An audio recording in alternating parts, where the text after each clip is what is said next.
Quality Cast by Marcelo Kim. Mais um Quality Cast, boa noite a todos, dia especial, mas antes de apresentar o meu convidado, quero agradecer aí as mensagens da nossa nova loja, que está para inaugurar em mais uns 15 dias, na Cidade Jardim 766, onde lá teremos então 2 podcasts, café, jardim, estacionamento para 17, 18 carros, enfim, auditório, está bem legal o projeto. Agradeço aí os meus fornecedores pelas mensagens, os profissionais da área da saúde que estão sempre indicando a gente, mandando bons fluidos. Muito obrigado a todos. E você que não me conhece, me siga lá no Instagram, Marcelo Kim _. E claro, se não a doutora, que ela não gosta de chamar de doutora, mas eu vou insistir, ela não vai falar nada se você não se inscrever no canal, compartilhar, dar um like, porque é importantíssimo para o bom entendimento do YouTube. Pessoal, esse Quality Cast é uma collab entre nós, da Quality Nutrition, e o Quality Cast junto com a E4. Por quê? Porque no dia 17 e 18 de outubro teremos então o NEX, lá no Expo Center Norte. Eu todos os anos estou junto lá com o Gustavo da E4. Esse ano também estaremos lá, também com podcast, entrevistando os profissionais da área da saúde, os palestrantes. Eu tenho 4 talks lá, então nós vamos falar sobre Endurance com o Marcos Paulo Reis e o Marcelo Carvalho. Depois nós temos um outro talk com o médico Lucas Caseri. Vamos levar também o bioquímico farmacêutico que esteve aqui ontem conosco, Dr. Gabriel Kaminski, e o Leandro Twin, falando sobre os anabolizantes esteroides e o seu desdobramento. Afinal de contas, por que foi criado isso? Por que as pessoas estão tomando isso? E a morte súbita e muito mais. Nós vamos falar um pouquinho sobre isso também. E quem mais? Vamos para o palco com o Dr. Bragança, o fundador da Integral Médica, junto com a Aline. Vamos falar sobre os regulatórios, todo o sistema Anvisa e a suplementação no Brasil. Muito curioso esse talk também. Pessoal, hoje é um dia importante, que estamos aqui com a doutora Maria Teodoro. Nós vamos falar bastante sobre a vossa mente. Como é que você está? Você está bem? Então, fique atento, já passe para os colegas, para os profissionais da área da saúde, porque o assunto é muito importante. Doutora, obrigado. Muito obrigado pelo seu tempo. Eu que agradeço, Kim. Obrigado. Prazer estar aqui. É meu total. Você estará então no NEX, muito em breve. Que aula você vai apresentar lá? Qual é a sua missão para esse NEX? A minha missão é um talk show para falar sobre mindfulness como uma ferramenta para alta performance. Então, E é de fato, né? Sim. Então, poder levar um pouco do que significa mindfulness, do contexto, do treino, de como inserir isso na rotina e do que a ciência traz de mais importante agora para que a gente consiga melhorar não só a performance, mas principalmente a qualidade de vida, o bem-estar e então também aí o rendimento. É isso que a gente vai levar para esse momento do NEX, dia 17 e 18. Já que você falou nisso, vai ser muito curioso, né? Estava conversando aqui com a doutora antes, muitas coisas, né? Do dia a dia, do atleta. E eu vou aproveitar aqui esse gancho e jogar aqui na mesa o seguinte. Me ajuda a pensar sobre a performance, não sei se ela vai me corrigir, dessa performance mental, essa minha conduta. Quando eu falo minha, é para o atleta, para o executivo, para todos nós, né? Para o adolescente. Que recorte a gente poderia fazer? Não vou muito longe, não. Há pouco tempo atrás, sobre isso que você acabou de falar, sobre essa imersão comigo mesmo, para que eu possa performar melhor no meu mundo corporativo ou na minha performance esportiva. Se a gente fizer um recorte pequenininho, de 20 anos atrás, o que a gente caminhou de lá para cá, né? Como nós estávamos, como nós estamos e para onde nós estamos indo em relação a essa busca, para essa homeostase mental. Aí é com você. Kim, quando a gente pensa nesse momento passado, futuro, né, que na verdade é o nosso presente hoje, Verdade. esse futuro, a gente compreende o seguinte, que antes a performance, ela era o contexto do atleta que vai a qualquer custo em busca de uma performance. né? Esse era o biquinho da pirâmide lá em cima, para esse cara aí. E quanto mais dor, quanto mais sofrimento, quanto mais lesão, quanto mais se passavam por esses processos de uma forma a encarar aquilo, mas sem cuidar daquilo, era entendido que se eu performar de novo, então eu sou um super-homem. Aquilo era o padrão ouro. Era. Aquela menina chegando nas Olimpíadas toda torta. Exatamente. Era superação, ok. Sabemos que não, mas na época era visto assim. Tá. E ainda assim em muitos cenários, tá? Principalmente no cenário de alto rendimento, que a gente sabe que a prevalência de transtorno mental e saúde mental do atleta, ela é igual ou maior que a população geral. Então, a gente consegue olhar para isso, e o mundo pós-pandemia traz pra gente um lugar onde o cuidado e performar com saúde passa a fazer total sentido. Então, hoje, olhar para performance, mas não entender que performar é saúde física e saúde mental em jogo, não vai ter um tempo que perdure ou que se sustente se você não cuidar. Não tem mais dúvida disso, né? Que você está afirmando. A gente já está até ultrapassando agora, né? Para poder falar, ok, então diante disso, o que é que a gente pode trazer nesse contexto como ferramenta que realmente possa nos ajudar, integrar, complementar, fora todos os outros cuidados, né? Que a gente sabe que estão relacionados, nada em relação a tirar o que é importante da medicina, muito menos de todas as ciências que a gente vem, né? Mas essa multidisciplinaridade para que eu tenha saúde no geral, no espectro 360, claro que a gente está respeitando todos. É que a gente fez um foco aqui, né, para falar desse assunto. Isso, e que é também ciência. Né? Não é nada esotérico, místico. Não, pelo amor, claro que não. Né? Aliás, eu estava aqui conversando antes de ligar as câmeras, a gente falou um pouquinho sobre a pandemia, né? Que ali foi um grande laboratório para que todos nós percebêssemos então, por exemplo, o convívio, né? Eu sempre fiz aqui os encontros e tal, na hora que a gente abriu, pô, que bom, né? Nós fomos feitos para se relacionar, né? Então ficou muito claro isso, né? As pessoas não podendo se ver, os parentes, etc e tal, né, os amigos, essa troca, né, então existe esse exercício, né, mas você falou há pouco, claro que já está mais do que provado isso, acho que a gente está até transcendendo um pouco isso. Quando a gente pensa em Brasil, comparado a outros países, que avaliação você faz em relação a esses cuidados? Nós estamos como, por exemplo, a América do Norte, a Ásia, como é que falar, não, que a gente está muito atrasado ou não, está tudo muito parecido, muito globalizado? Como é que está esse recorte brasileiro nos atletas e na população em geral? Sim, se a gente for se basear no que a gente tem de dados, a gente ocupa aí quase que pódio aí para ansiedade e depressão. É mesmo, né? Eu vejo isso, o Brasil é um dos mais ansiosos. E, por exemplo, o clonazepam, onde mais vende aqui, ou dos que mais vendem, não sei, algo por aí, né? Sim, o país que mais consome mídia social, como o WhatsApp e Instagram. Verdade. Então, a gente pode entender o porquê desse adoecimento e o porquê dessa intensificação de sofrimento, né? E então, quando a gente traz esse lugar para o nosso país e para a forma como a gente cuida, também é muito importante perceber como que a gente já está conseguindo incluir até no Sistema Único de Saúde, né, no SUS, práticas integrativas complementares que podem dar ali um lugar para aquelas pessoas que não conseguem buscar num particular, não conseguem buscar de uma outra forma, mas que podem fazer ali os cuidados, construir os pilares de saúde, bem-estar, como uma história mais preventiva também,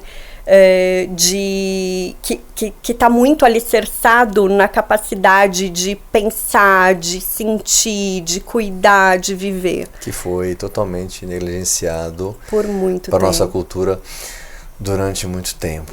É o que eu sempre falo, o novo nunca é súbito. Isso que a gente está vivendo hoje é fruto do passado e do não olhar para o poder público e tudo. Não teve esse olhar em momento algum, nem nas escolas, em nenhum lugar. Então essa poeira foi para debaixo do tapete e agora ela está alta. E é aquilo, né, que a gente até pensou sobre o quanto que o caos pode também trazer um novo olhar, uma nova organização. Quando a gente pensa agora lá no bico da pirâmide, que é a sua área dos atletas brasileiros, claro que estou falando primeiro dos brasileiros, então a gente consegue imaginar que ele vive, né, no Brasil, então ele tem toda essa carga que a gente acabou cultural, né? Mas essa mochila tetrapesada que é do atleta, não precisa explicar o atleta e a sua mochila de compromissos e metas e marcas e patrocinadores e tal. Tudo que aconteceu, por exemplo, recentemente, que saiu na mídia, mas claro, você está na área, acho que tem muita história para contar, mas enfim, do Medina, da Mônica, né? A americana? Da Simone Biles. Simone Biles, né? Biles. Enfim, toda essa galera que teve... É que saiu na mídia, mas tem muita gente, né? Eu tenho amigos da área da saúde, você deve ter também, que... como é que eu falo isso? Tiveram alguns burnouts da vida, abandonaram o consultório, sabe, assim, em todas as áreas. Mas falando dos atletas, você pensa pela experiência, estava até me contando, isso é uma coisa que eu não... Esse foco de incêndio, se eu apago num momento de burnout desse, claro, eu posso até conseguir, mas o ideal é que eu tenha, que você acabou de sugerir, que isso venha lá de trás para que eu possa estar forte o suficiente quando isso for acontecer comigo. Quando a pressão for, minha chapa esquentar no máximo, eu vou tentar me achar esse equilíbrio para que eu possa superar esse momento. Porque falar que não vai acontecer na vida das pessoas, vai. Ou no esporte, ou no mundo corporativo, ou num casamento, ou no nascimento de um filho, ou na perda de alguém, enfim.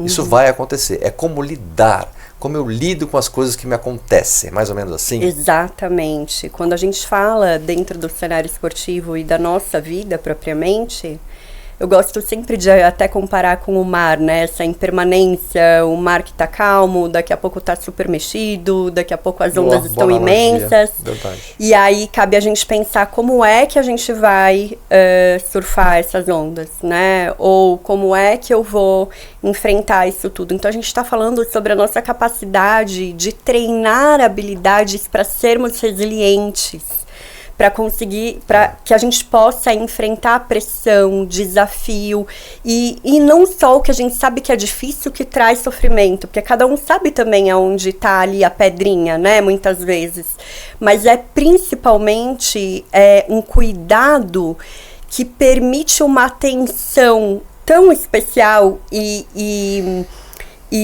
inteira para aquilo que a gente vai vivenciando, que é como se você se preparasse para aquilo que a gente não planeja e que vai acontecer, porque acontece. Então, você matou agora. Na cultura japonesa, pessoal, acho que muita gente sabe, é o Ikigai e o Kaizen. Kaizen, pode ser? Acho que sim, né? Eu não sei como. O Kaizen, como se não me nomear. engano, é persistência e resiliência. E o Ikigai tem uma coisa parecida com isso, que eu não me lembro, acho que é perdurar, alguma coisa assim. E tem um outro lá que eu não lembro, mas é princípio da cultura japonesa, né? Que a gente estava falando aqui há pouco das artes marciais e tal. E é isso que você acabou de falar, né? Quando isso acontecer, eu percebo, não sei se é forte afirmar isso, que a cultura brasileira, até nos atletas também, é como se o chão saísse do pé, né? Então a gente perde. E você vê a cabeça deles, vou te dar um exemplo e você me ajuda a pensar. Tá. O atleta chinês, como ele se comporta, como ele cumprimenta, como ele lida com o fracasso na não performance. Eu vou falar do americano também, ou do coreano, ou do japonês e tal, né? O brasileiro vai querer matar o juiz, arranhar o carro dele, mas enfim, não é isso, é cultural. Sim, a gente entende como 3 fatores, tá? Que envolvem no comportamento de um ser humano. Então, seja ele atleta, vou falar num contexto geral, como um ser humano. Que seria o comportamento por questões aí biológicas e genéticas, então que está relacionado o caminho aí genético que a gente vem carregando. Os fatores ontogenéticos, que a gente chama daquilo que a gente aprende no nosso âmbito familiar, na nossa escola, com as relações que a gente tem de proximidade com as pessoas. Espera que eu não estou te acompanhando, vamos ver essa galera. Então vamos lá, fator genético, o fator exógeno que acontece ao meu redor, pode ser? Pode. E aí o outro que você comentou é o cultural. Familiar. Não, o genético, né? Que a gente aí entende que é o que a gente carrega na nossa fisiologia, na nossa biologia. Ok. Depois, o ontogenético, que entra naquele cenário das relações mais íntimas e do aprendizado que a gente tem dentro de casa, da escola que a gente frequenta, dos gostei. Amigos vou que a anotar. gente... Ontogenético chama isso? Isso, ontogênese. Ontogênese, nunca ouvi esse Isso. termo. Legal. Uhum. Como se você estivesse aprendendo a se comportar também em função dessa cultura menor, vamos pensar assim, que significa ali. Exatamente. E depois pelo âmbito cultural, que aí seria essa coisa mais expandida. Tá. Então, É o acúmulo disso como tudo. o Brasil, você enquanto um país que vivencia, como que o Brasil, os brasileiros geralmente experimentam as emoções, cuidam das emoções ou escondem as emoções, né? Então aí você vai percebendo que cada cultura trata isso de uma maneira, como agora você falou do Japão. Então, que traz aí o Ikigai como essa questão da continuidade de aproveitar a vida, né? Do senso de pertencimento da vida ali. Essa parte cultural é claro que é importante. Mas quem está nos assistindo pode pensar assim, bom, muito bem, a gente já sabe, eu já li alguma coisa sobre e tal. Isso é treinável? Sim. Nós estamos pensando, por exemplo, eu vou dar um exemplo então do jiu-jitsu, hein? Vamos lá para vocês aí. Eu vou fazer 3 lutas. Uhum. O medo me acompanha. Até aí, tô saudável, né? Perfeito. Tenho medo, tá? Claro. Né? Senão, né? Tá. Eu tenho medo. Eu não posso ter a síndrome do impostor, eu não posso falhar um minuto, senão o meu próprio adversário mais potente, no caso eu mesmo, já me derrotou. Uhum. Antes de eu te enfrentar. Uhum. Isso é treinável ou é só uma técnica que é absurda, que isso não existe? Eu consigo, estou dando exemplo da luta, pessoal, poderia ser, não sei o que poderia ser, não queria falar uma corrida, mas um adversário, né? Mas antes do adversário eu tenho o principal adversário, que sou eu mesmo. Uhum. Dá para treinar isso? Sim, dá para treinar, e isso que é o bacana, porque é a possibilidade da gente refinar e de investir nesse cuidado interno como medidas que vão proteger e diminuir a nossa chance de risco e vulnerabilidade. Para que eu não me desmonte. Porém, quando você fala, eu carrego medo, ok, tá tudo bem. E aí eu sei que eu não posso falhar. A partir do momento que você entra nesse lugar de não poder falhar, você tá focando só naquele resultado.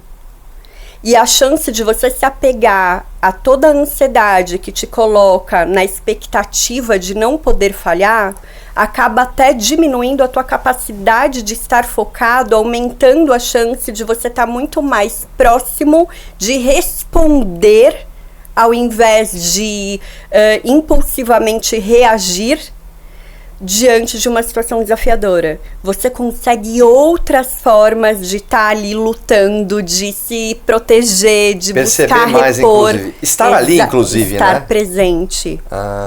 Entendi. Isso não significa que você vai estar ali só sentindo o que é bom. Você vai incluir o que não é fácil, o que não é bom também, como muitas vezes uma ansiedade um pouco mais ali excessiva, ou como pensamentos ali que estão atrelados à minha capacidade, que eu não estou conseguindo contê-los, mas a partir do momento que eu aprendo a colocar, por exemplo, com o mindfulness em si, que seria nada mais, nada menos do que um conceito onde a gente descreve como estar, trazer a atenção de forma intencional ao momento presente, com uma atitude de não julgamento.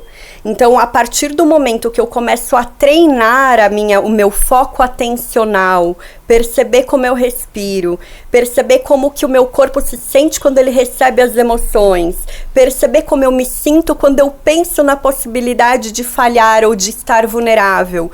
Isso tudo vai me ensinando a aumentar a minha capacidade de me regular. Então, eu consigo aumentar a minha capacidade de regular a minha atenção para o que é necessário, de regular as minhas emoções, de me tornar muito mais consciente sobre o meu corpo e sobre os estímulos ao meu redor e capaz de me motivar e me engajar muito mais, mesmo aprendendo sobre falhas. Eu acompanhei, mas quero visitar de novo lá para você deixar claro para a galera e para mim. O não julgamento, é isso que eu queria entender melhor. E eu vou dar um exemplo para ver se eu estou certo. O não julgamento são aqueles pensamentos intrusivos, não sei se você me ajuda, da minha cabeça em relação àquela luta ou aquele momento que eu me proponho. O não julgamento está aí, ele mora aí? Ele mora. E é justamente onde a gente começa a colar, geralmente. Porque se eu faço uma imersão nisso, já acabou para mim. Não que acabou, mas digamos que você vai perder parte muito importante da tua energia e do que realmente você precisa estar concentrado para conseguir fazer o seu melhor ali. Que não são, de fato, esses pensamentos que podem estar te dizendo assim, puxa, aquele meu adversário está parecendo mais forte que eu. Acho que eu não vou dar conta. Não, eu não posso sentir ansiedade, eu tô sentindo ansiedade, tem alguma coisa errada comigo. Então, isso quer me dizer que eu não vou... É a crítica. O julgamento são aqueles pensamentos que analisam, que criticam, que comparam. Vamos combinar que é o dia inteiro. O dia inteiro. Mas o não julgamento, não parece que eu não tô nem aí? O não julgar... Não, porque aí que entra. Não, você entendeu o que eu quero dizer pra galera entender? Não, se ela tá dizendo pra não, a doutora falou não julgamento, tá bom, entendi, vou fazer. Mas, ao não fazer isso, eu fico pensando, bom,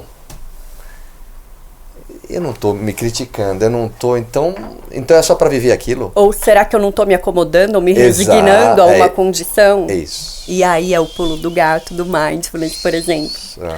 Porque aí a gente entra no que ampara esse conceito de atenção plena, que seria o quê? Um processo de aceitação vinculada a essa atenção deliberada e uma atitude de gentileza, de autocompaixão. Ai, como tá difícil acompanhar, doutora. Tá. Eu vou explicar, vamos lá. Mas você vai entender.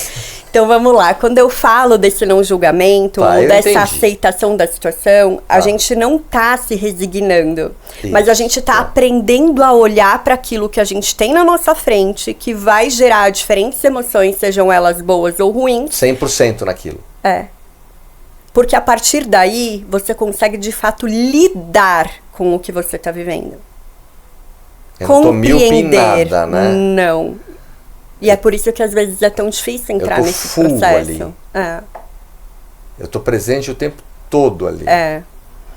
Isso não quer dizer que eu vou conseguir estar completamente absorvido sem me distrair em alguns momentos ou perceber pensamento chegando, porque a mente humana, ela é uma mente distraída por natureza. Para isso, eu acho que vamos ver se a doutora me dá um alvará. Para isso eu tenho uma frase.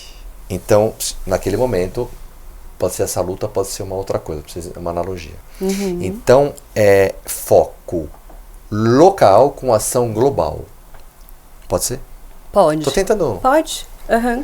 E É a proposta. é um foco de cada vez, um estímulo de cada vez, mas com uma capacidade de incluir toda a experiência.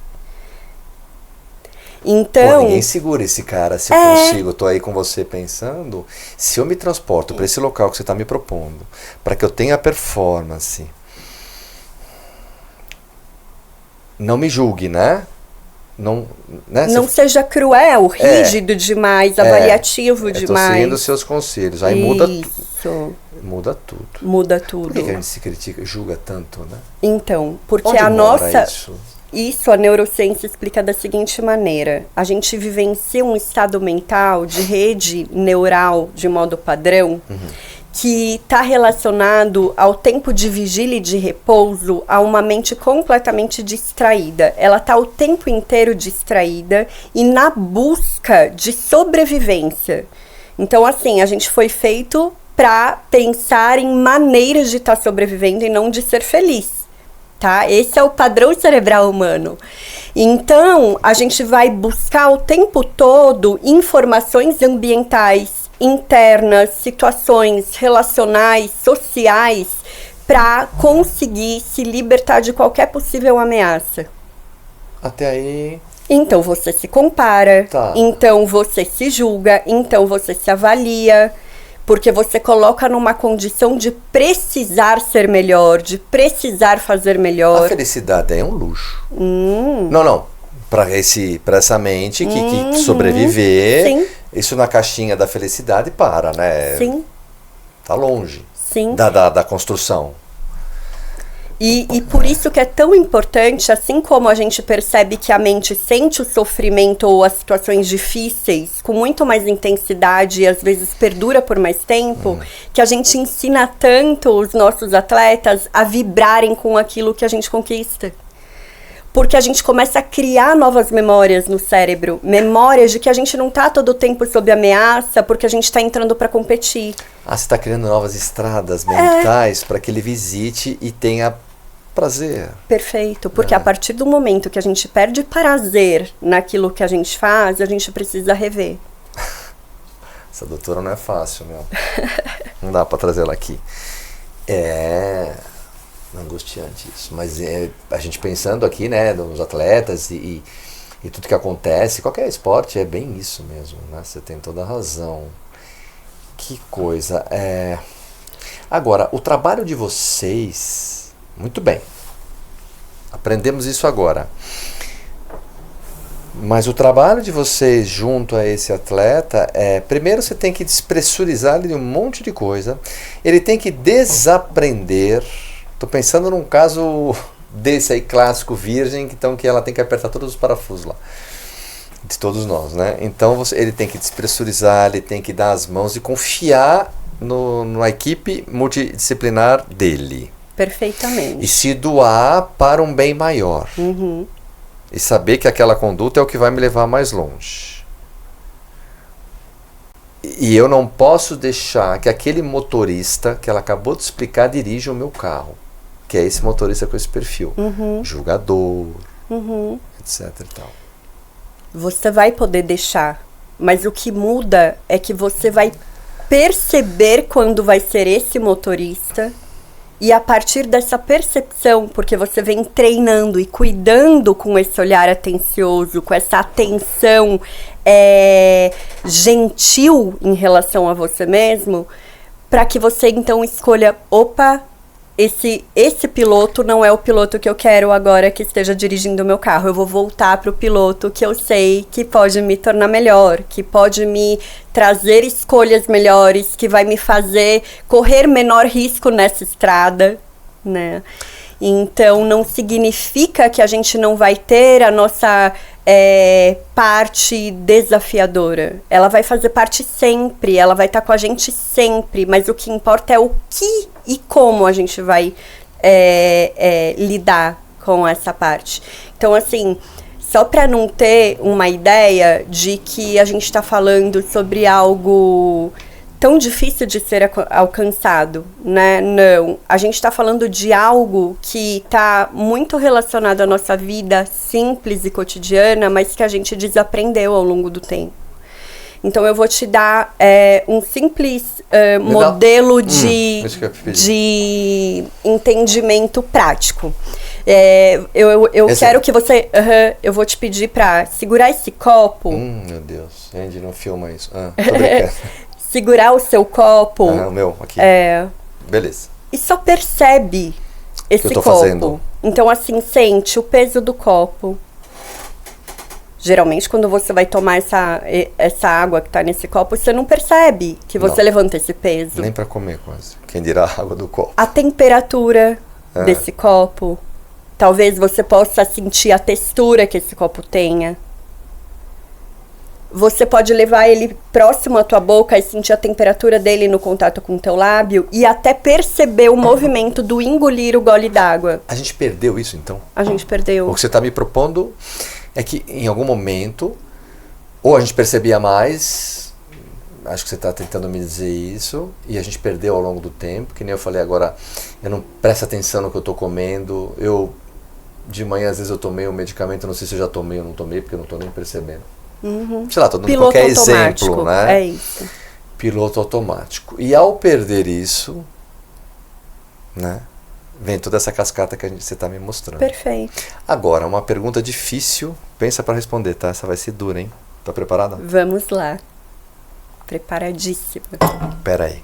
Pronto, agora eu posso... Eu posso olhar, né, aquela câmera aquela que eu falo sua. com Aquela precisão, é sua, fala né? com eles lá. Olha, toda essa sua jornada com os atletas, tudo que você faz, toda a experiência que você tem com os atletas e com seus pacientes, a gente pode chegar a essa conclusão, queria que você comentasse isso. Você é a profissional da saúde que vai ajudar o Kim. Porém, tudo está aqui dentro, não está fora. Eu tenho que buscar em mim. E você vai, então, no próprio Kim, né? Eu quero dizer, não existe um pulo do gato. Eu preciso acessar. A verdade está aqui dentro. Você vai me despertar e vai me guiar para onde eu devo ir. Mas é tudo endógeno. Eu preciso acessar. Você precisa estar disposto para acessar aquilo que te traz até mim. Porque se eu fizer de maneira técnica, eu não vou conseguir só. Exato. É isso que eu quis dizer. É isso. E entendendo que a gente não vive somente com as informações que a gente tem aqui dentro. O ambiente, ele é um super potencializador. Sim. Ou até um aversivo, né? Um lugar perigoso. Então, a gente aprendendo a fazer algumas tomadas de decisões de uma forma mais cautelosa, com esse olhar atento, deliberadamente atento. Isso aí que você falou vale ouro. E sem o tempo inteiro necessitar de comportamentos imediatos para resolver as coisas, a gente consegue chegar nesse lugar de transformar o que a gente vivencia em oportunidade, em desafios. Eu preciso tirar esse verniz incríveis. todo. Então, nós já falamos que o brasileiro é extremamente ansioso, consumidor de muitos medicamentos. Nós sabemos que as nossas vidas, a maioria das pessoas, são vidas editadas aqui, muito distante da realidade. Vem comigo aqui de novo. Explique o que eu vou te falar pra galera. Claro, pessoal, tô falando dos dois lados. O atleta é um ser humano e ele tem a vida dele. Tem mãe, pai, filho, tem o patrocinador, tem as metas, tem o país, né? Você imagina ou tenta imaginar a pressão de um atleta profissional numas Olimpíadas, numa Copa do Mundo, num campeonato de judô, no Mundial, o que for. Comente. Por que é que eu, qualquer um de nós, só sou feliz aos olhos dos outros? Por que eu preciso da aprovação? Inclusive o atleta. Porque a validação social é um dos, a gente chama de reforçador mais importante para o ser humano. E ele entra no nível em relação ao quanto você é bem visto ao olhar da sociedade ou validado por cada ação, por cada clique, por Nem cada que não post. seja real. nem Mas que não aquilo seja me real. conforta. É. Porra, isso é... Porque aquilo te conecta de alguma forma com o que você sente necessidade. Mas é muito pobre. É muito chato. E aí, é isso. Talvez não seja tão pobre quando você começa a se basear em reforços com conexões verdadeiras. Ajuda, vai. Uma relação, você escolher as pessoas com quem você quer conviver, você escolher o conteúdo que você realmente quer ali trazer visibilidade. Núcleo, aí tem uma outra valia, né? Tá. E aí é um reforço, mas que tá saudável. Eu cuidei do ambiente. Você tá cuidando, é um ambiente seguro, um ambiente que prospera, aí eu tô com você. Que engaja, né? A vida do atleta é isso também. Ele faz coisas que quase ninguém consegue fazer. Então imagina ainda se ele aprender a cuidar das emoções, a cuidar do próprio corpo, a cuidar do ambiente, tornando aquilo o mais seguro possível e ainda assim fazendo o que ele faz. Ele talvez faça até mais do que ele já faça, né? Esse grande acesso que a gente Ou ele sustenta esse fazer, essa sensação de entrega por muito mais tempo com propósito, né? Então, quando você me pergunta sobre isso, a gente entende dentro da nossa linha de psicologia e ciência, que a gente está falando aí de uma análise do comportamento, por exemplo, o que a gente entende? Que o social e a parte do dinheiro são os maiores reforçadores da vida do ser humano. Ou seja, é o que mais faz com que ele sinta vontade de repetir comportamentos para que alcance... Volta aí, o dinheiro e o quê? E o social, as relações sociais, a aprovação social, as conexões, sim. A moeda, que é um dos reconhecimentos, quanto mais dinheiro eu tenho, mais reconhecimento eu tenho da sociedade, é verdade. E, claro, o próprio, o positivo dos meus pares e técnicos e, enfim, patrocinadores e o que for, no caso do atleta. E no meu trabalho... na forma de salário, reconhecimento social e corporativo. E de performance e tal. A mente humana... E hoje a ciência em relação a isso tudo, e quando eu cruzo com medicamentos e indo um pouco também na sua área, sono, tudo isso a gente está falando da mesma panela, mora tudo lá, né? O sono, o grande horas do dia que eu tenho que ser produtivo, lazer, isso a gente já acertou a receita disso ou é muito particular? Em percentual, por exemplo, claro, todo mundo sabe que o sono é um grande recuperador, é muito importante e tudo, mas esse equilíbrio que eu brinquei com você dessa homeostase mental já é reconhecido pela associação? Como é que a gente está nessa... O que a ciência já descobriu? Que a primeira coisa a ser construída e fortalecida num ser humano são os pilares básicos para que a gente consiga realmente render e ser saudável. Esse é o andar número 1. Número 1. E o que isso inclui? Então, a nossa saúde e a forma como a gente cuida, então o fato da gente estar fazendo nossos check-ups, deixando tudo em dia e num lugar exatamente, né, afinadinho ali. Isso significa cuidar também do que aparece, tá? Não é só o tá prevenindo, mas o aceitar e buscar cuidar da melhor forma. Depois, a alimentação, a adequação do sono. Então a gente já sabe que a importância para cada faixa de idade, o quanto que essa criança, esse adolescente, esse adulto, ele tem que se nutrir em termos de fatores mesmo nutricionais, né, óbvio, mas referentes à composição que ele tem, do que ele precisa para estar gerando energia suficiente para aquilo que ele faz e como ele vive. a quantidade de horas que ele precisa dormir e até comportamentos que estão relacionados à falta de qualidade no sono. Então, por exemplo, todo mundo já sabe, a ciência mostra isso. 1 hora antes de dormir, sem tela. Ah, bom. Né?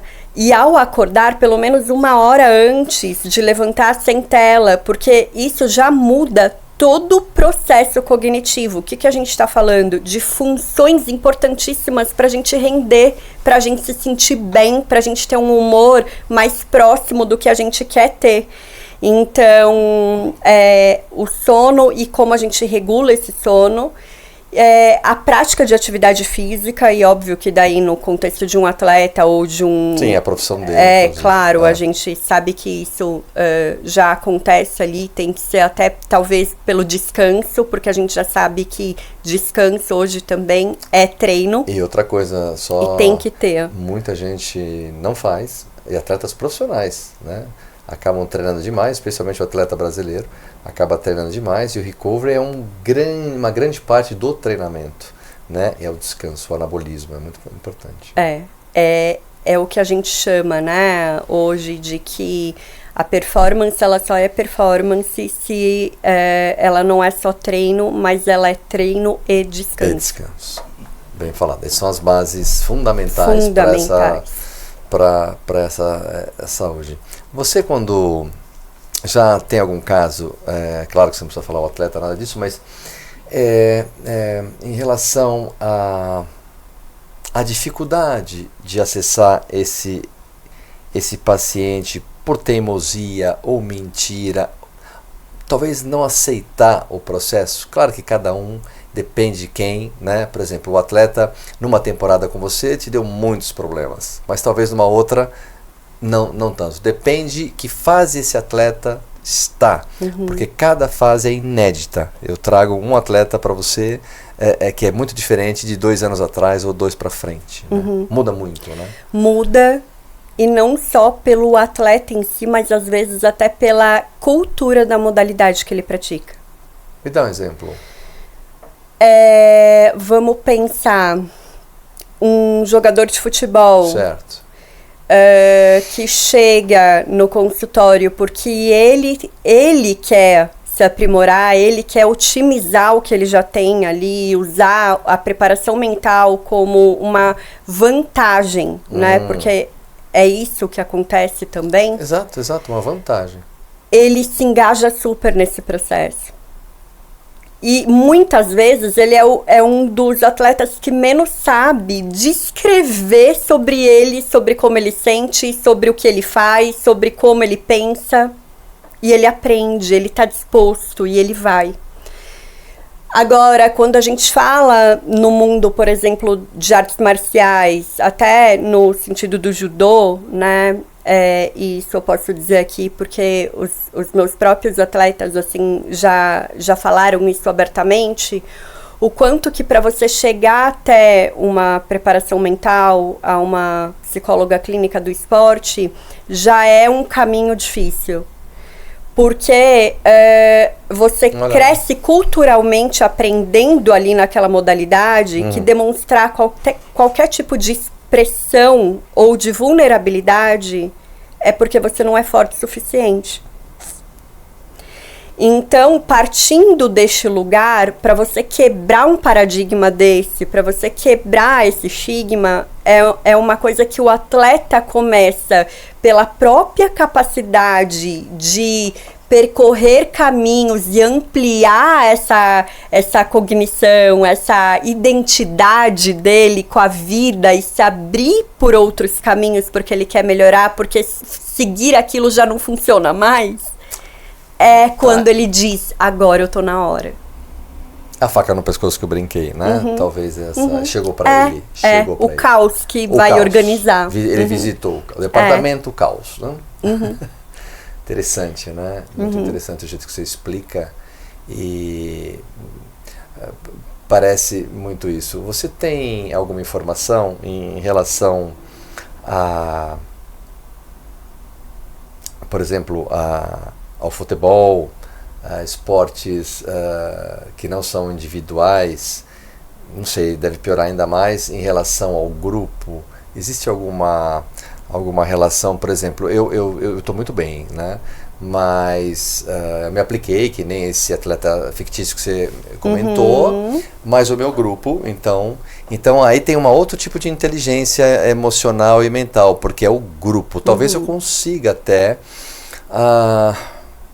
ramificar isso para o meu grupo, né? É uma outra situação, né? Do líder, do capitão, naquele momento ali, a participação desse cara é muito importante e de repente ele até arrasta o time para um bom lugar. Exatamente.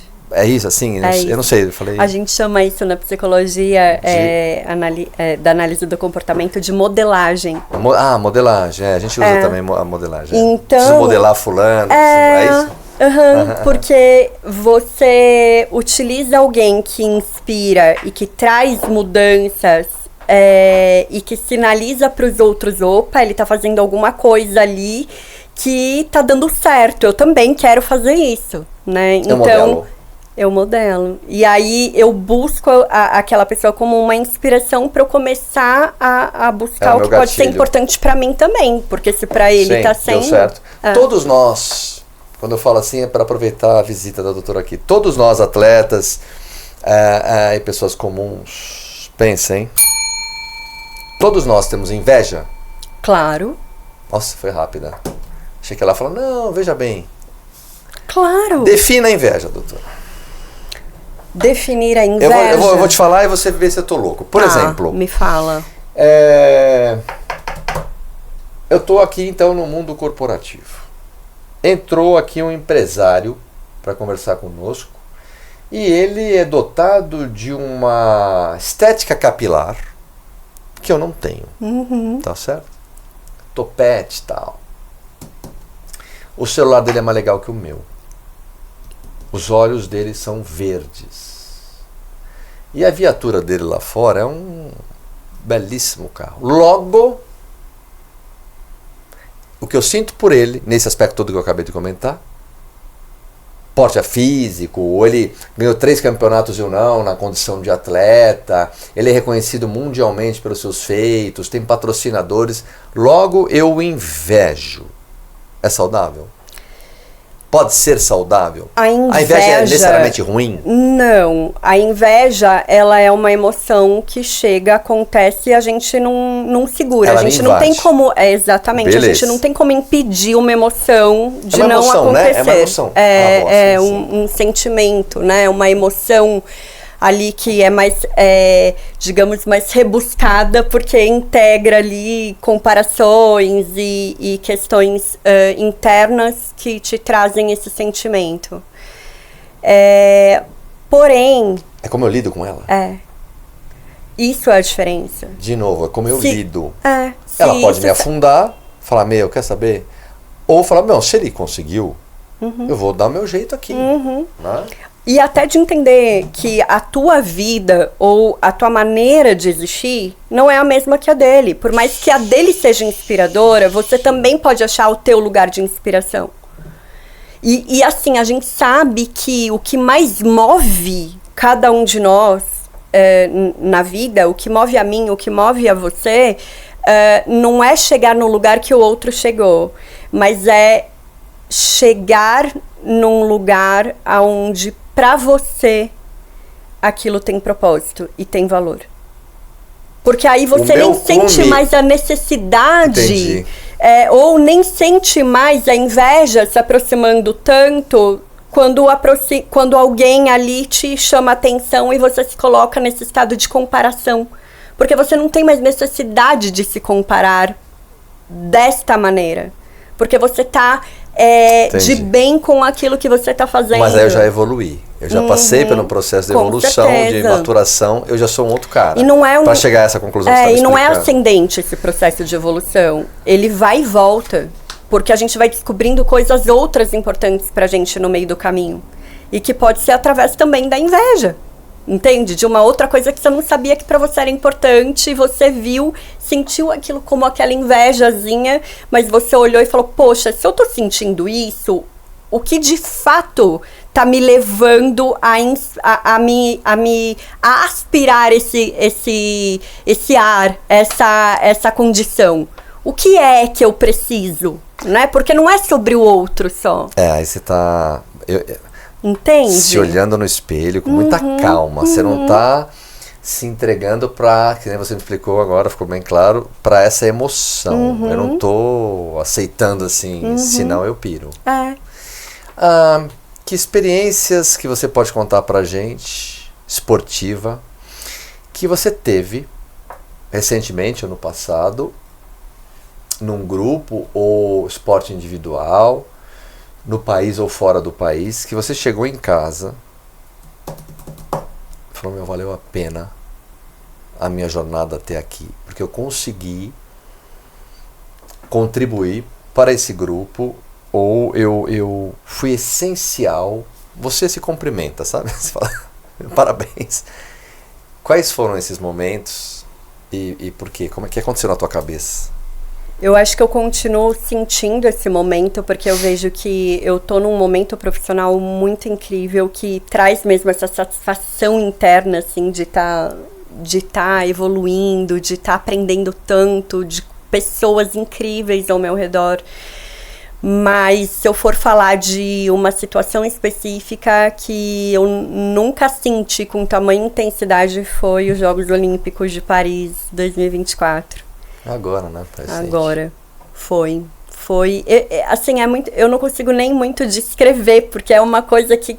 Mas assim, que eu consigo revisitar. Muito intenso, né? E que é muito gostoso de lembrar, assim. O sorriso vem espontaneamente, porque é contagiante. E aí você olha para tudo que está acontecendo, para aquele atleta que você tá junto ali, o que ele tá fazendo, o que ele tá sentindo, todos os recursos que ele tá fazendo para aproveitar ao máximo, estar ali, lidar com aquela pressão, com aquele desafio, com a condição de treino, com as mudanças que acontecem e não foram planejadas. Então, quando você olha e fala assim, puxa, que oportunidade e que entusiasmo, assim, vital poder fazer parte disso, assim, é uma sensação mesmo de gratidão, sabe? Porque fico pensando, eu competindo com uma situação, vou dar qualquer exemplo, familiar de um jeito, eu viajei, eu tô ali, eu me propus, eu tô 4 anos treinando, chegou o meu momento, eu enquanto seu paciente.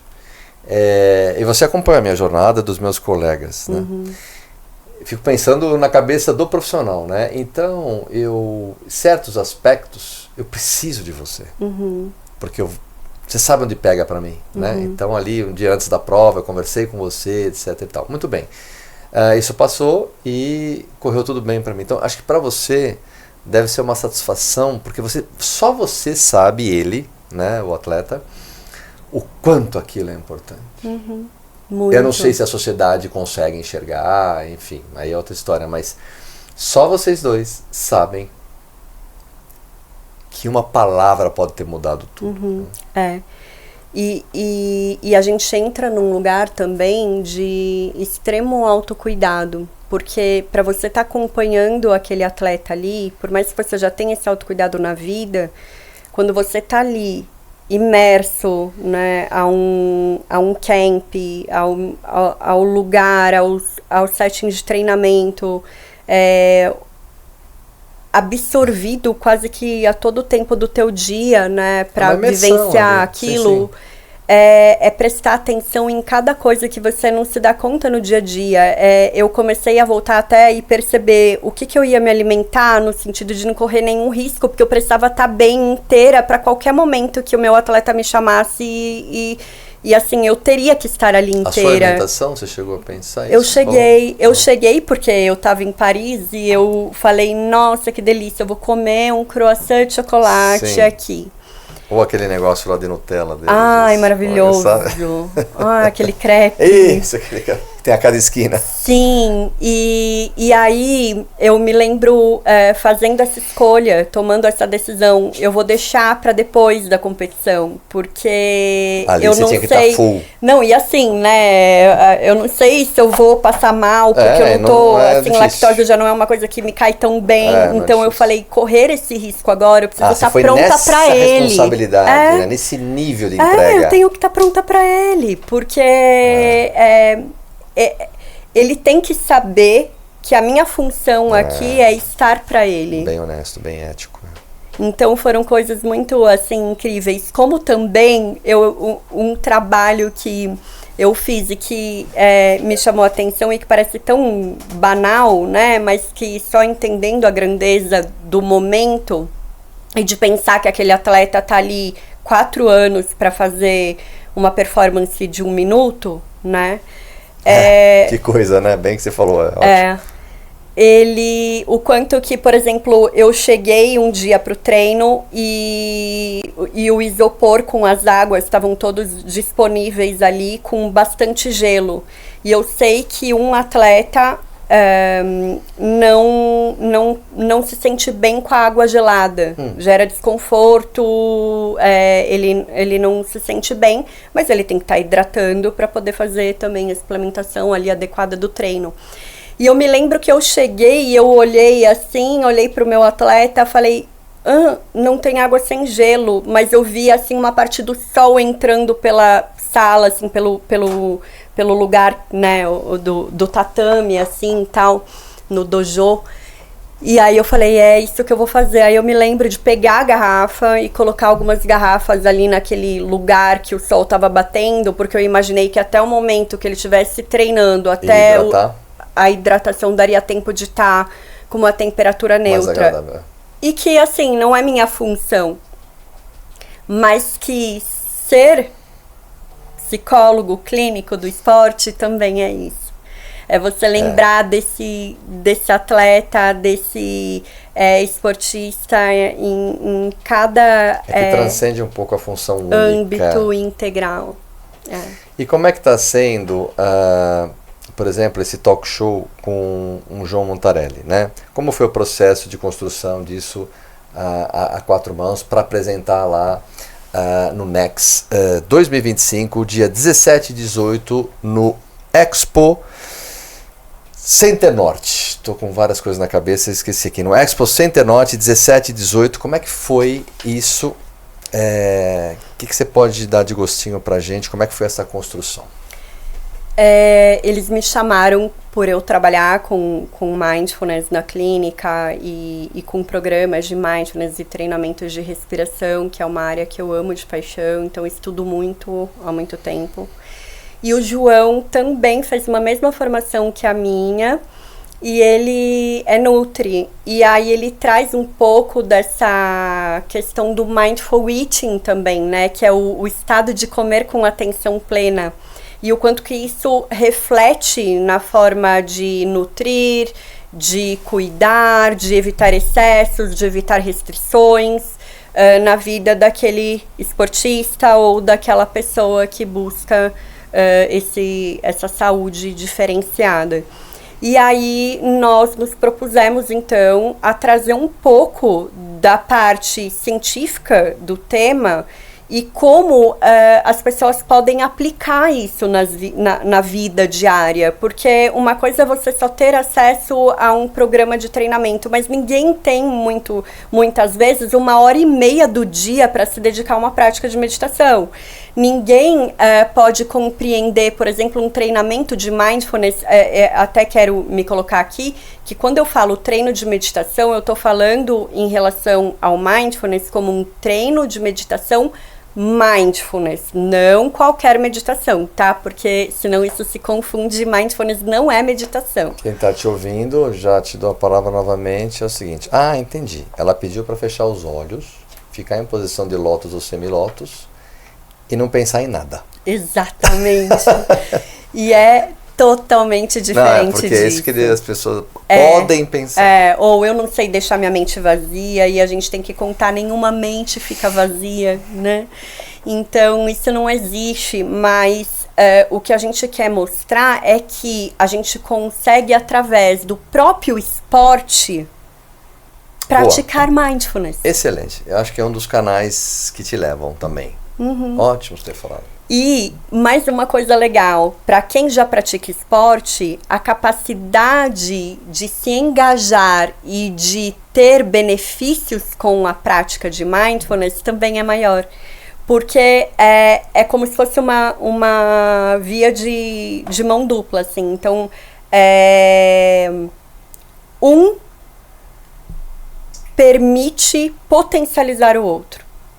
Então isso é demais, porque se todo mundo pratica esporte ali, que tá querendo aprender, ou que gosta de fazer uma caminhada, que gosta de estar no momento ao ar livre, ou que vai fazer uma refeição, que é algo que acontece dia a dia e todos os dias. Então são pequenos momentos como esses que você consegue treinar, como você fez simplesmente nesse exercício, né? E que você vai aprendendo a manter quase... Chega um momento que a gente sente mindfulness até como um lifestyle, sabe? Porque você se propõe ter um estilo de vida que vai te conectando e querendo experimentar sensações por inteiro, de querer trazer intencionalmente a tua atenção ali para aquele desconforto até da ansiedade, para entrar para competir ou para fazer uma apresentação importante, ou pra eu estar aqui na sua frente fazendo podcast sem saber o que você vai me perguntar, sabe? É verdade, senhores, aqui não tem pauta, hein? Me dá um exemplo de um atleta de luta, ótimo que você acabou de falar, e esse cara que você acabou de sugerir que vai dar uma palestra. Vamos trazer para a prática. Esse palestrante, ele está com a respiração curta, conforme sugerido. O que vão pensar de mim? Tem 3 lá na plateia que acabaram de palestrar e estão me olhando. Será que eles vão gostar da minha palestra? Eu tenho um tempo determinado para falar. Não sei se eu vou conseguir com esse conteúdo mostrar muito. E minha frequência continua subindo. As minhas mãos estão suando. Já estou entrando em pânico. Me dá um exemplo para esse cara palestrante. Depois a gente vai para o atleta. Então, para esse palestrante, ele vai... Quanto tempo antes ele deve se preparar? Um dia antes? Mentalmente? Minutos antes? Como que ele faz? Mentalmente, ele já tem que se preparar de acordo com o grau de desafio que ele acredita que aquilo vai ter para ele. Então, se é uma coisa que vai exigir demais dele... Ah, tá. Então é o gradiente dessa... Tá. Mas vamos pensar no seguinte, que a partir do momento que ele já entende que ele vai estar com a frequência alterada, que ele vai estar com a respiração encurtada, certo, que ele vai estar afobado, que ele vai estar com muita chance de desorganizar no pensamento. Fala rápido. Pela pressão que ele sente, ele vai aprender a lidar com tudo isso através dessa atenção, só que ele vai também, por exemplo, na clínica, a gente ensina ferramentas de tolerância ao mal-estar. Nossa. Sim, isso vem do que a gente chama de terapia dialética comportamental. Que tolerância ao meu mal-estar. Eu já acabei de falar para a doutora, eu vou sentir tudo isso. Já estou prevendo. Então eu tenho um exercício que vai fazer tolerar com mais fluidez aquilo que está vindo. Exatamente. E aí eu posso usar como práticas pontuais específicas para aquele momento. Então, eu vou saber qual tipo de respiração começar a fazer para poder entrar, né? Então, entendendo, por exemplo, no nível de ansiedade, eu ensino esse atleta que manter a expiração mais alongada do que a inspiração vai proporcionar que ele se regule melhor. A expiração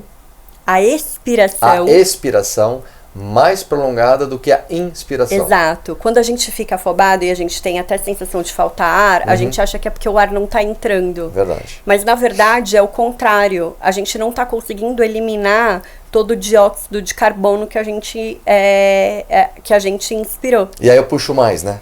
E aí eu puxo mais, né? Só que aí não tem espaço porque não vai saindo. Então, quando a gente expira de forma mais prolongada... Mais longa do que a minha in. Isso. A ex é mais longa.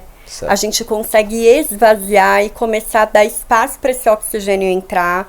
A gente começa a baixar a nossa frequência cardíaca. E eu tô conversando com você, agora eu vou complicar. E eu também vou entrar. Tá. Mas a gente está aqui nos bastidores conversando. E eu já aprendi bem essa técnica, você me ensinou. Mesmo conversando com você, eu já estou me preparando para entrar daqui a 5 minutos. Eu consigo fazer os dois ao mesmo tempo. Eu não entendi. Por exemplo, eu vou entrar agora aqui, vou palestrar. E eu estou conversando com os colegas antes. Então, eu já estou me preparando. Não sei se eu estou exagerando. Aclimatação. Pode ser? Claro. E é essencial. É uma forma de você tolerar seu mal-estar. Porque você já está treinando. Exato. Eu sei, já confessei com você lá, que eu não fico muito bem e tal. Mas eu não fui lá pro canto me isolar. Então eu estou conversando com alguns colegas palestrantes aqui e vou entrar em minutos.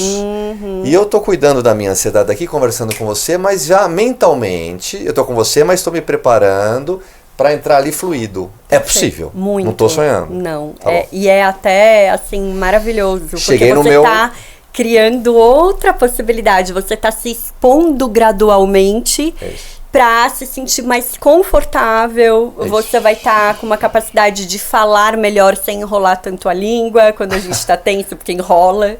Né? Sem sentir o teu corpo tão travado. Exato. Então, sim, é uma forma de você já estar treinando, se expondo a essas condições. E só quero te contar uma coisa. Quando a gente sente ansiedade, a gente busca sempre, a tendência é que a gente busque evitar essas situações ou se afastar de possibilidades de intensificar essas situações. Então, se você fosse pro cantinho, ao invés de se expor ali já com seus amigos, por exemplo, a tendência é que o teu cérebro sinta um certo alívio naquele momento de você estar ali no teu cantinho. Mas eu vou ter que voltar. Mas a partir do momento que você volta, você fica ainda mais ansioso. Hiperventilado ali. Exatamente. E a tendência é que o teu cérebro comece a te conduzir para aquele lugar da evitação.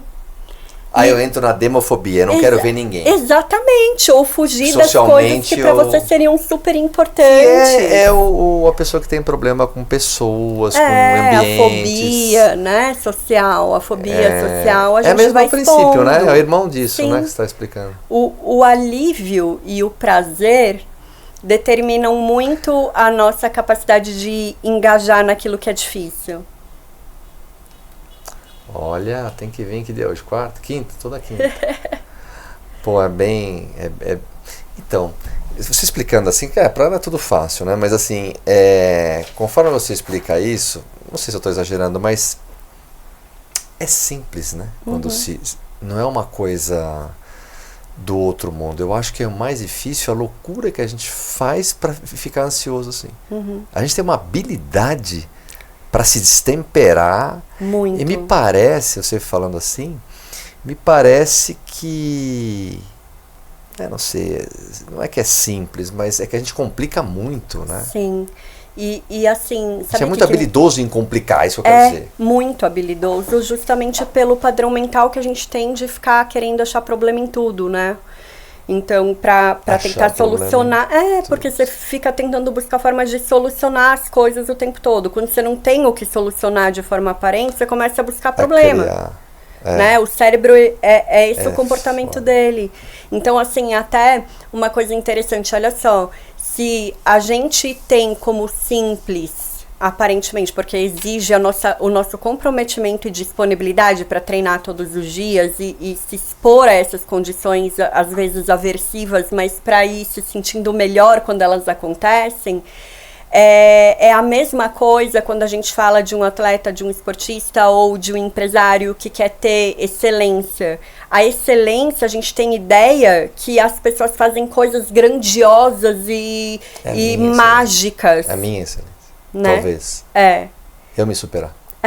E na verdade, por que ele chega na excelência? Porque ele faz o que ninguém faz, o simples, bem feito todos os dias.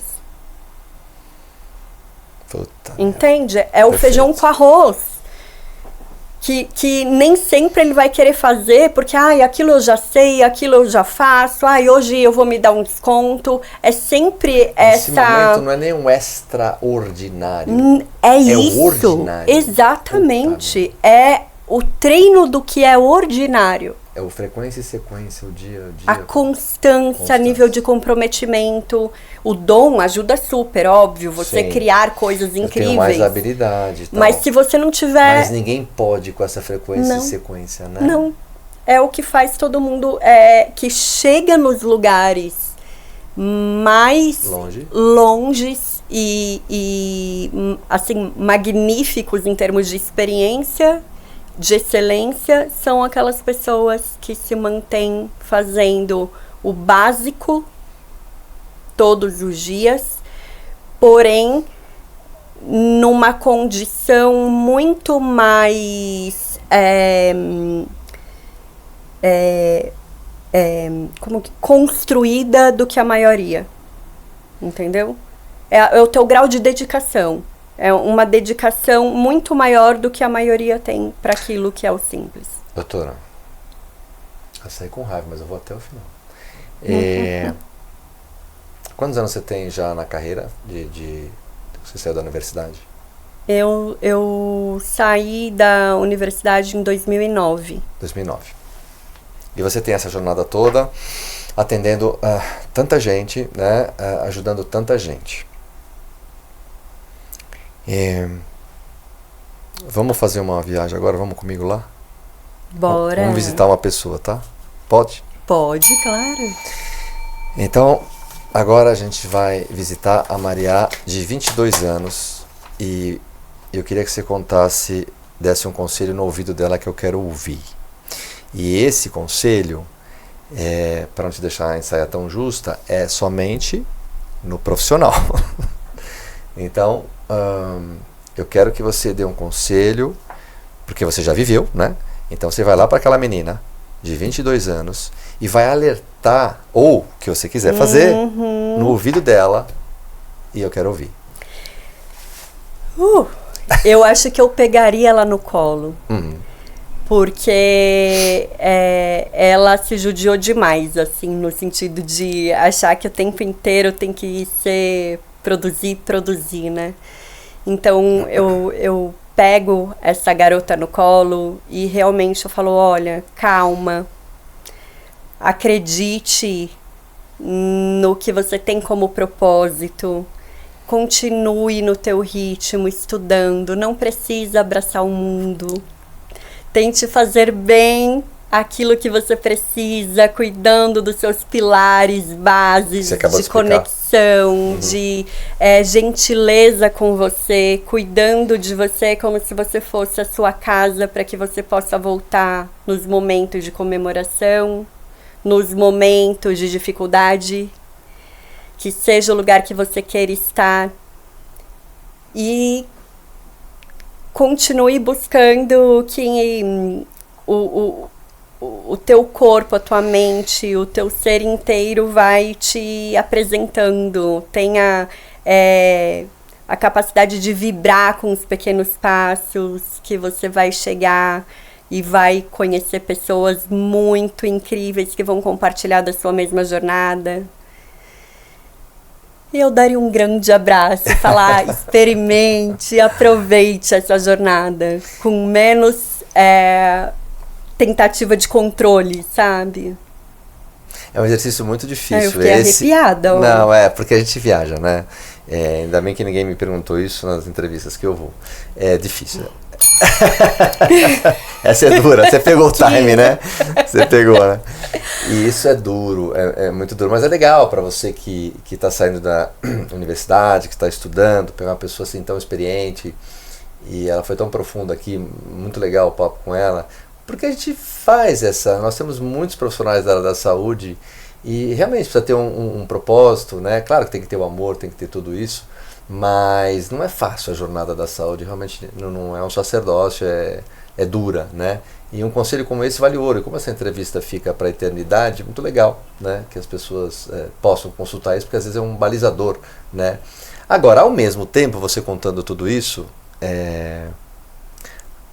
a Maria só é o que é porque ela veio nessa jornada, né? Então é a sua construção, né? Agora, para caminhar para o final, me fala uma coisa. O que você, então...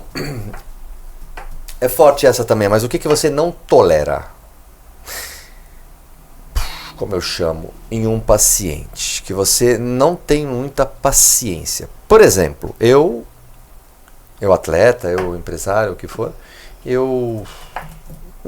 sei lá, me auto-saboto demais. Pô, você já me ajudou tanto e eu continuo nessa, me auto-sabotando porque é a minha muleta, eu gosto de me lamentar, ou eu minto demais, ou eu acabo até dependendo da minha terapia.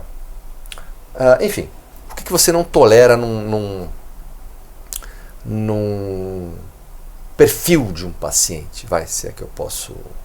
Na verdade tem que tolerar tudo, né? Porque através disso é que você vai... O processo. Não tem essa de tolerar ou não tolerar, mas né? assim, como psicóloga, a gente sabe isso tá dentro da ética, tá? Também do conselho, de tudo que a gente...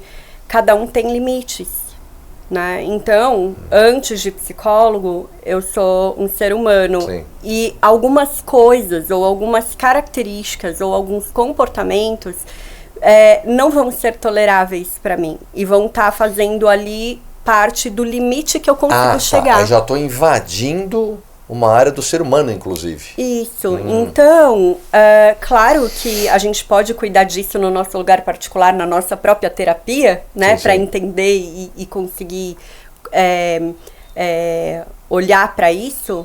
Mas isso não significa que a gente tem que aceitar atender qualquer paciente. Então, eu acredito que, para mim, o respeito é uma das características mais importantes. Porque, às vezes, você tem até um paciente que perde a cabeça, que te fala atravessado, mas que ele não perdeu o respeito. É sobre ele, é sobre a condição, a situação, ele volta, ele consegue observar. Você sabe que não é uma coisa que ultrapassa tá bom, eu não te enderecei. A relação, eu não te enderecei o no vínculo pessoal. terapêutico. Nós estamos ali na minha situação, naquela... Tá, entendi. Entendi, perfeito. Mas a partir do momento que eu sinto um paciente me desrespeitar em termos de não cumprir um contrato que a gente tem, e não assim de uma forma, eu tô falando de uma forma muito mais, claro, né, claro. intensificada e crítica ali, de não cumprir com o trabalho de forma ética. Aí é algo que, assim... ultrapassou qualquer barreira tolerável. Ali, talvez comigo, ou melhor, comigo não vai rolar. Uma curiosidade que eu tenho, não deixa ela ir embora, quando você está, assunto delicado, diante de um grupo ou de um atleta que ele tem uma fé, uma religião específica, e nós estamos, então, tratando da performance dele, da cabeça dele, da conduta dele. Porém, você tem um muro aí na sua frente que você tem dificuldade, porque você não pode entrar nesse... Não sei, você vai me ajudar a pensar. Você não pode passar por cima aqui da minha religião ou fé. Dá mais trabalho isso? Você já enfrentou situações assim? Já, mas eu não sei como funciona a ética e a conduta. Sim. Difícil. Como terapeuta, a gente não pode contestar a fé e a decisão, a opção religiosa dessa pessoa. O que eu vivenciei... adaptar. Seria uma adaptação. A partir do momento que você vê que aquela fé, ela está sendo algo que potencializa os valores, a vida, a crença, o fortalecer daquele indivíduo, ela não vai ser um muro. né? Ela vai ser ali uma direção, Sim, um agregador. Algo que complementa e que Sim. faz sentido para aquela pessoa. E a fé, ela é muito importante, eu tô falando a fé até num sentido laico, no sentido de, mesmo que a fé seja sobre quem você é, sabe? De, tipo, eu tenho fé em mim.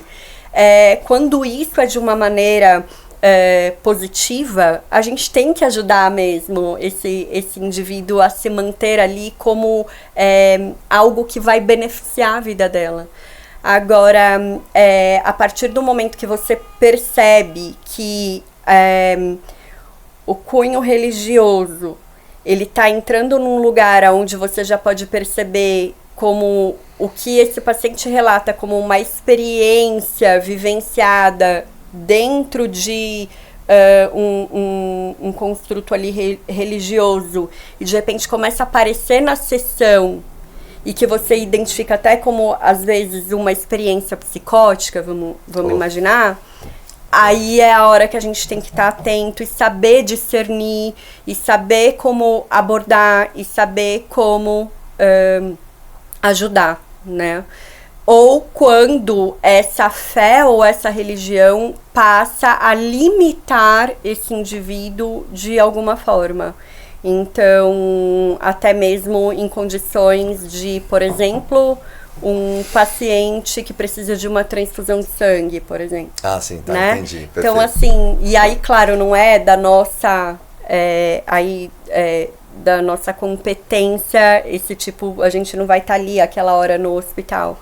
Mas são temas que esse paciente pode trazer para discutir e tentar trabalhar com você, né? Você vê como que é, né? Para fechar de fato, 3 mentes brilhantes e por quê? Pode ser de atleta, pode ser... Mentes brilhantes que eu quis dizer são pessoas que você admira por uma conduta ou profissional ou esportiva, ou alguém que já se foi, enfim. É quem que você... E por quê? Eu vou falar primeiro... Nem precisa ser famoso, nada. Quem você quiser falar, não tem... Eu vou falar primeiro de uma atleta que tem sido para mim uma mente brilhante no cenário aí, feminino também, que é a Rebeca Andrade. Pela forma, pela maturidade, pela idade, pela capacidade de ser tão gentil, de ser tão humana com ela dentro de um cenário tão grandioso. Então, como ela vem trazendo muitas formas de falar sobre tudo isso que a gente falou aqui, eu acho, hoje eu olho para ela como essa mulher incrível, assim.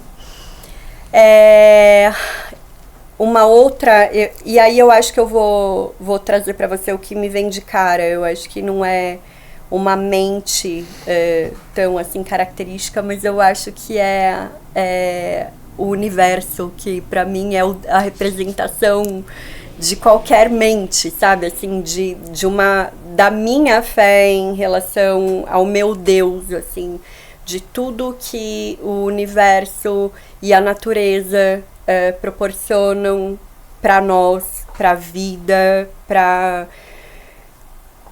minha essência, para a essência, eu olho assim dos meus familiares, para as pessoas que eu tô junto, eu acho que a natureza, esse universo é a minha mente. Olha, eu não esperava essa, não. É a minha mente brilhante, a mais brilhante de todas. Essa você foi bem... Você foi lá no cosmos, você foi na origem, né? Você foi longe. Nossa, não esperava. Porque eu acho muito que é bom. o que aquece meu coração, assim. É o que não sai da minha memória e que aquece, sabe? É, gozado. Você aí eu fui viajar com você, né? Você foi aí na mãe, né? Você foi buscar a mãe do negócio, né? Muito louco, parabéns, E você tem a terceira aí, tem alguém... Nossa, essa segunda como foi é muito difícil inesperada. quando a gente pensa assim, né? Só pra te entender, para as pessoas te conhecerem. Uma mente brilhante, nossa. Esse brilhante, eu quis dizer, não precisa ter feitos, né? Assim, Que nem você mandou essa segunda aí totalmente inesperada, mas... Não de uma maneira, digamos, pedante, tá? Mas o meu filho. Puxa, que legal. Porque Também ele outra, me né? ensina todos os dias. Acredita, a gente estava falando há pouco, né? Sobre essa relação de filho e pai e mãe. Então... Todos os dias. Ele me ensina demais, ele me mostra todas as falhas, todos os acertos. E olha que, em geral, as falhas são gritantes, mesmo tentando acertar. E ao mesmo tempo me traz essa noção de um futuro e de mentes brilhantes, né? Aí que podem proporcionar um lugar. Ele é o clareador para que você se conheça, né? Nossa, muito. Ele é que ilumina o caminho para... Às vezes deixa a gente bem escurinho, não né? tenha Mas, dúvida. Não né? tenha dúvida. Assim, Faz num parte do apagão aprendizado. mesmo interno, mas é esse iluminar constante, Muito bom, você matou nesses... Agora fecha, aquela câmera é sua e convide esse congressista para 17 e 18 lá no Expo Center Norte, para o Next 2025, onde todos nós, todos esses colegas que estiveram por aqui ainda vão passar. Convide esse congressista que está ainda falando, pô, será que eu vou ou não vou? Está muito legal esse ano, todas as marcas estarão lá no congresso.